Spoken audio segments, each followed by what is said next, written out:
بسم اللہ الرحمن الرحیم.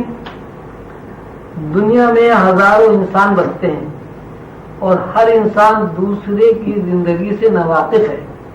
یعنی ہر انسان کی زندگی راز ہے جس کو دوسرے نہیں جانتے. اس راز کی بدولت ہر انسان اپنی غلطیوں کو چھپاتے ہوئے خود کو بہتر پیش کرنے کی کوشش کرتا رہتا ہے اور خود کو مثالی بنا کر دوسروں پر ظاہر کرنا چاہتا ہے. اگر اس کی غلطیاں لوگوں کے سامنے ہوتی تو پھر خود کو بہتر ظاہر کرنے کی کوشش نہ کرتا اور زندگی کا ارتقاء عمل میں نہ آتا. انسانی ساخت کی یہی خصوصیت اسے جانوروں کی ساخت سے ممتاز کرتی ہے، لیکن ہماری زندگی کے عناصر حیوانات کے شعور سے مختلف ہے. ہر ایک حیوان کے اعمال متعین ہیں. ہر حیوان کے متعین اعمال کو ہر حیوان کا شعور پوری طرح جانتا ہے، کیونکہ جانوروں میں انفرادی طور پر ایک دوسرے کے درمیان پردہ حائل نہیں ہے اور ہر حیوان دوسرے حیوان کی زندگی سے پوری طرح واقف ہے. اس لیے کوئی حیوان خود کو دوسرے حیوان کے سامنے مثالی بنا کر پیش نہیں کرتا. قانون یہ بنا کہ انسان کے اندر اخفا، خود کو چھپانا، غلطیوں پر پردہ ڈالنا ہی انسان کو دوسرے حیوان سے ممتاز کرتا ہے.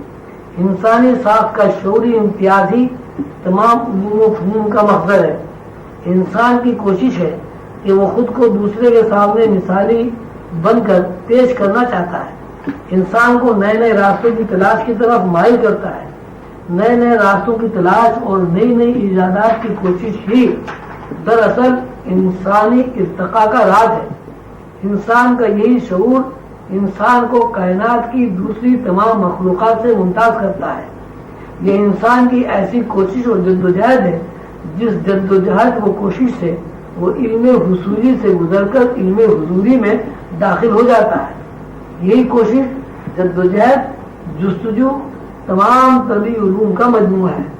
جدوجہد، کوشش، جستجو، نئے نئے راستوں کا تلاش کرنا، نئے نئے علوم کی داغ ڈالنا اور ان علوم سے نئے نئے فلسفوں کا قائم ہونا اور نئے نئے فلسفوں سے بے شمار علوم کی شاخیں مرتب ہونا، یہ سب ارتقائی عوامل ہیں.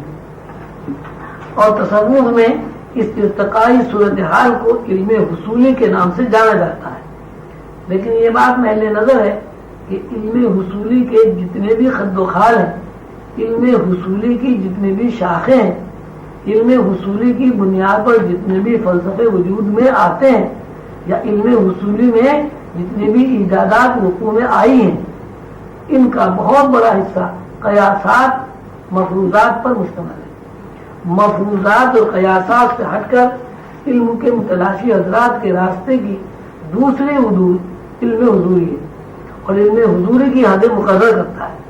علم حصولی کی ترقی علم حصولی کے اندر ذہن کی گہرائی اور فکر کی بلندی علم حصولی سے متعارف کراتی ہے.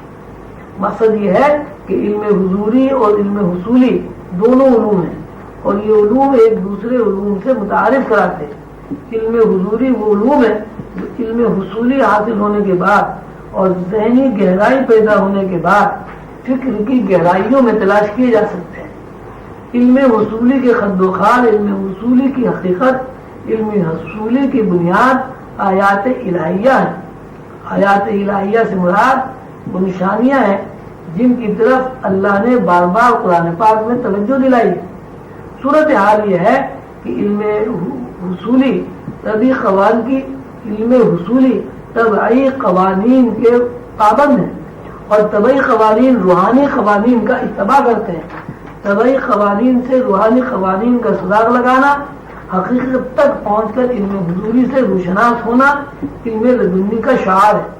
علم لدنی یہ روحانی قوانین کا علم یا علم نبوت اولیاء اللہ کو حاصل ہوتا ہے. علم لدنی یہ روحانی قوانین کا علم یا علم نبوت اولیاء اللہ کو حاصل ہوتا ہے تو علم لدنی کے نام سے تعبیر ہوتا ہے. علم نبوت وحی کے ذریعے حاصل ہوتا ہے اور علم لدنی الہام کے ذریعے حاصل ہوتا ہے. اگر کوئی خلق عادت پیغمبر سے صادر ہوتی ہے تو علم نبوت کے درجے میں ہونے کی وجہ سے معجزہ کہلاتی ہے. اور اگر کوئی خرق عادت کسی ولی سے صادر ہوتی ہے تو علم لدنی کے درجے میں ہونے کی وجہ سے کرامت ہے۔ کائناتی نظام میں جب ہم زندگی کا مطالعہ کرتے ہیں تو ہم یہ جان لیتے ہیں کہ ہر انسان کی زندگی دوسرے انسان کے لیے ایک سربستہ راز ہے، یعنی ہر انسان دوسرے انسان کی زندگی سے ناواقف ہے۔ یہ ناواقفیت دراصل ہر ایک انسان کی اپنی زندگی کا ایک راز ہے۔ انسانی زندگی کا یہ راز ہر انسان کو اپنی غلطیوں کو چھپانے کی طرف مائل کرتا ہے۔ زندگی کا تجزیہ کرنے سے یہ بات سامنے آتی ہے کہ بالطبع ہر انسان کی یہ کوشش ہوتی ہے کہ وہ خود کو دوسرے کے سامنے مثالی بنا کر پیش کرے اور لوگوں کے سامنے اس کی غلطیاں ظاہر نہ ہو۔ خود کو مثالی بنا کر پیش کرنا دراصل زندگی کا ارتقاء ہے۔ انسان کی ساخت ایسے عناصر سے مرکب ہے جو شعور سے پوشیدہ ہے، یہ ظاہری نگاہ سے پوشیدہ ہے۔ ہر انسان یہ بات جانتا ہے کہ میری زندگی کے بارے میں میرے علاوہ دوسرا کوئی شخص نہیں جانتا۔ اس کا مطلب یہ ہوا کہ انسانی زندگی کا اخفا یا وہ جو دوسرے لوگوں سے چھپا ہوا ہے ارتقاء کا سبب بنتا ہے۔ جب ہم انسانی اور حیوانی زندگی کا تجزیہ کرتے ہیں تو ہم یہ بات جان لیتے ہیں کہ حیوانوں میں یہ بات نہیں ہے کہ وہ اپنی زندگی کو دوسروں سے چھپائیں۔ مطلب یہ ہے کہ حیوانی زندگی میں اخفا نام کی کوئی چیز نہیں ہوتی۔ اس قانون کو بیان کرنے کے بعد جو نتیجہ سامنے آتا ہے وہ یہ ہے کہ انسان کا شخص دوسرے حیوانات سے ممتاز ہونا یہ ہے کہ ہر انسان اپنی غلطیوں کو چھپاتا اور اپنی اچھائیوں کو ظاہر کرتا ہے۔ انسانی ساخت کا شعوری امتیاز ہی دراصل اس کو علوم و فنون کی طرف متوجہ کرتا ہے۔ اسی زاویے سے انسان ایسی حد میں داخل ہو جاتا ہے جس حد سے علوم کی شروعات ہوتی ہے، اور انسان علوم سے جیسے جیسے فکر کرتا اور انسان علوم میں جیسے جیسے فکر کرتا ہے اسی مناسبت سے فکر اور گہرائی کے اجزاء سے نئے نئے علوم کی داغ دیل پڑ جاتی ہے۔ یہ علم دراصل علم حصولی ہے۔ ہم علم حصولی کا جب تذکرہ کرتے ہیں تو علم کے خد و خال زیر بحث آتے ہیں۔ علم حصولی کے تمام خد و خال زیادہ تر قیاسات مفروضات پر مشتمل ہوتے ہیں۔ اس بات کو ہم اس طرح کہیں گے، علم حصولی دراصل مفروضات فکشن کی متعین حدود پر قائم ہے، اور اس کے برعکس علم حضوری جن خطوط پر قائم ہے وہ خطوط مفروضات نہیں ہے۔ اس تقریر کا خلاصہ یہ ہوا کہ نوع انسانی دو علوم سے واقف ہے۔ ایک وہ علم ہے جو مفروضات، قیاسات اور فکشن پر قائم ہے، ایک وہ علم ہے جو حقیقت پر مبنی ہے، یعنی اس علم میں فکشن، مفروضات اور قیاس شامل نہیں ہوتا۔ جو کچھ ہے وہ حقیقت ہے، ایسی حقیقت جس میں تغیر اور رد و بدل نہیں ہوتا۔ علم حضوری اور علم حصولی دراصل علم لدنی پر قائم ہے۔ علم لدنی دراصل علم حضوری اور علم حصولی کے لیے ایک تعارف کا ذریعہ ہے۔ علم لدنی علم حضوری اور علم حصولی دونوں کو ایک دوسرے سے متعارف کراتا ہے۔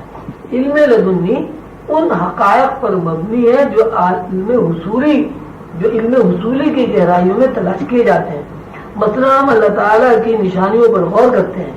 جب پانی کا تذکرہ کرتے ہیں تو پانی کے خد و خال، پانی کا استعمال، پانی کا بہنا، پانی کا بہاؤ، یہ سب علم حضوری کے دائرے میں آتا ہے۔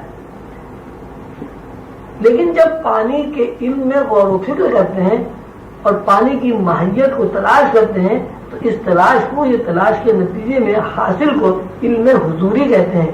اللہ تعالیٰ نے قرآن پاک میں جگہ جگہ اپنی نشانیوں پر غور کرنے کی طرف توجہ دلائی ہے۔ تمام طبعی قوانین اور تمام علوم جو اس دنیا میں رائج ہیں وہ سب روحانی قوانین کا اتباع کرتے ہیں۔